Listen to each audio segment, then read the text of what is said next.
Guess who is coming to you as a brand new Bring Me the Horizon fan? It's me. It's definitely me. Posthuman Next Gen. I'm just gonna go ahead and be honest and say that Posthuman Next Gen is definitely on my favorites list in terms of albums of the year. Just to put that out there. I'm very late. My fiance and I, with a group of friends, we saw Fall Out Boy live in concert, and they had a few bands opening for them. Bring Me the Horizon was one of the bands, and the moment I heard Strangers, I was locked in. And so finding this album, I was mind blown. So the first intro track, Dream Seeker, takes us into the first track, Utopia. I was absolutely here for the energy that the song had to start us off. The pre-chorus was magical, and I loved everything about it. Along with the calmer parts and the verses, throughout the album, I love that bounce back and forth between the energy and the heaviness of the rock, and then you switch over to that calmer, more mellow side for like 2 seconds, and then you go back to what it was before. It was just, I was screaming on the inside. And Utopia was a song that sounded very nostalgic to me. I did listen to a little bit of rock growing up. Loved Paramore, but I didn't listen to enough.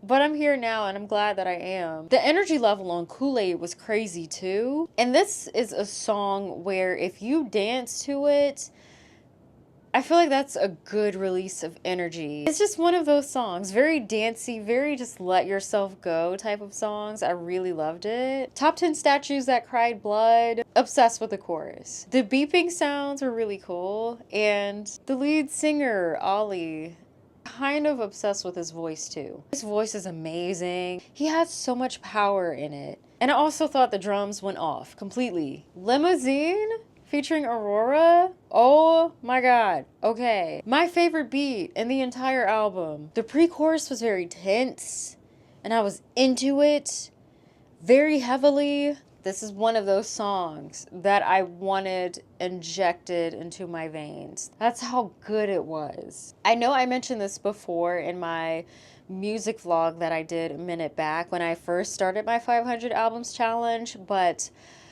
I found Aurora through Just Dance, funnily enough. The map for Cure for Me is one of my favorites, like, ever. That's how I found the song. And the song is not rock at all. It's poppy and kind of alt, but poppy, if anything. And Aurora took me by complete surprise. A perfect feature. The way her voice sounded angelic against Ollie's, just peanut butter and jelly. It just went. The harmonizing was incredible. The ascending "Let's Get Out of Here" just elevated the song for me. Definitely one of my favorites, 1000%. I thought Dark Side was pretty incredible too. And I added this to my favorites because of the sadness and the lyrics. Don't leave me alone because of my head. I resonate with that deeply.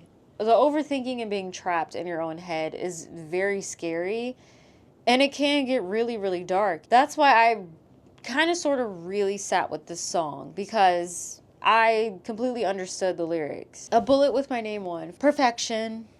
Just perfection. The vocal talent in this song just had me losing it damn near. I appreciate the vocals on this album as somebody who is new to doing a deeper dive into the rock genre. I thought the outro was very interesting. The trap rock mix on the transitional song Spiritual was very cool. N.A., the first part of the song was right up my alley. And again, like I was saying before, the lyrics really hit me when it came to having darker thoughts. I like the narrative of the lead singer doing some sort of group therapy, which is really something when you pair it with the sort of sing-along type of chorus that it has. It's like he kind of accepted the darkness in his head, which I was kind of rooting against. And then his line delivery on The voices in my head keep telling me I'm fine was A++++. As well as the way Where Did It All Go Wrong is sung. Just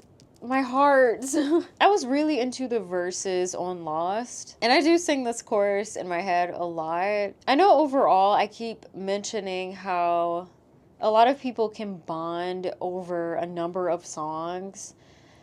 But this is really one of those ones. I could see this being a huge song that a fuck ton of people really do feel on a deep level, me included. And I love the quiet moments, like I mentioned before. Just those sprinkled in just make all of the emotions sink in much deeper. Oh, strangers.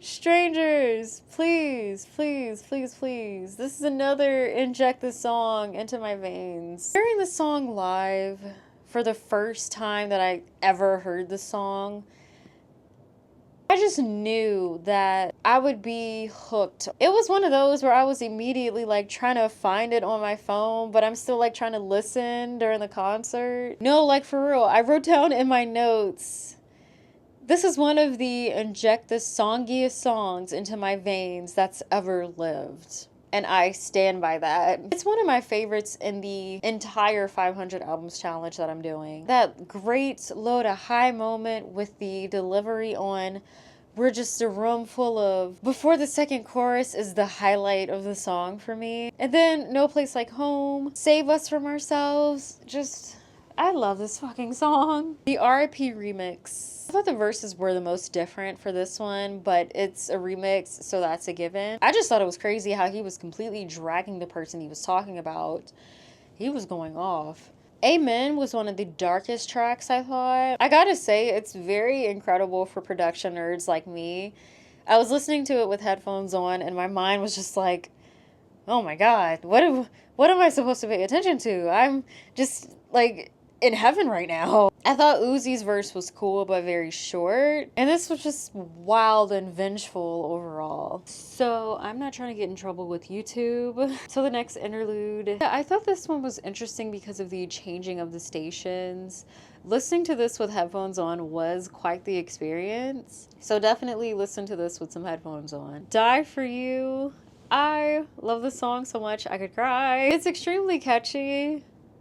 It's just the lyrics though, because I picked up on maybe the songs about a toxic relationship, how it's just bad. Like, this person is willing to die for the other person in the relationship, but it's just kind of like, either way I'm gonna suffer, whether I live or I die for this other person. So it's just, I'm just vibing. This one was right underneath Strangers for me in terms of, oh my, like, holy shit, I need to check this band out. We heard this one live as well. I just knew it's time for me to do some sort of deep dive on Bring Me the Horizon. And then the audio log voice, it did hit me that it probably is some sort of AI entity that we're dealing with. There are mentions of some sort of post-apocalyptic world in this album too, which is why I need to check out the others, but dig it. The beginning of the song is too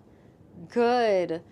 But again, the lyrics did kind of make me sad. And I thought that the vocals really gave way to that gut-wrenching feeling of the emotions within the song. He said, life is a grave, and I dig it. And the build-up, oh my god, the build-up was everything. It gives the right amount of closure, and it feels fulfilling as the album closer.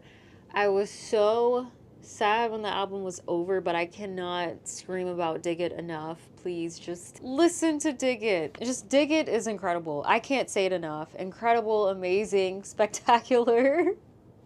11 out of 10 stars. Just like this entire album, if I'm being honest. The whole album, most of the album is favorited in terms of the individual songs. The album itself is favorited for me in Apple Music, but a good majority of the songs are favorited. I really like the playful production. There's some lighter, poppier things thrown in here. Some moments where you can breathe into that feeling before we go back into the rock darker side, as I mentioned before. So that back and forth, I cannot say enough how much I enjoy that. And the hyper pop teases with the drum and bass thrown in every now and again was so much fun to listen to. Including that in the album made it feel very vibrant. Nothing is one note. And it's just the right length. The vocal performances were amazing. Like I said before, it's great for nerds like me who are really into production because there's so much going on here. And there's a lot of fighting depression and mental darkness, along with AI thrown in there, which AI kind of scares me in some aspects, but as a character in the album, it was pretty alright. Lyric-wise, I think life didn't look too bright, but I do wonder what a lighter lyric feeling album would be like from Bring Me the Horizon. But if that's totally not their thing, I'm completely fine with that. One of the coolest parts in the album is the very ending of Dig It. If you haven't heard it, I'm not going to say anything. Just keep listening. One of my favorite things that I've heard, just overall, it's a beautiful piece of work. I love this genre of music. I'm looking forward to listening to more things that are similar to this album and Bring Me the Horizon, and even more Bring Me the Horizon. I'm excited to keep adding things from this genre onto the list.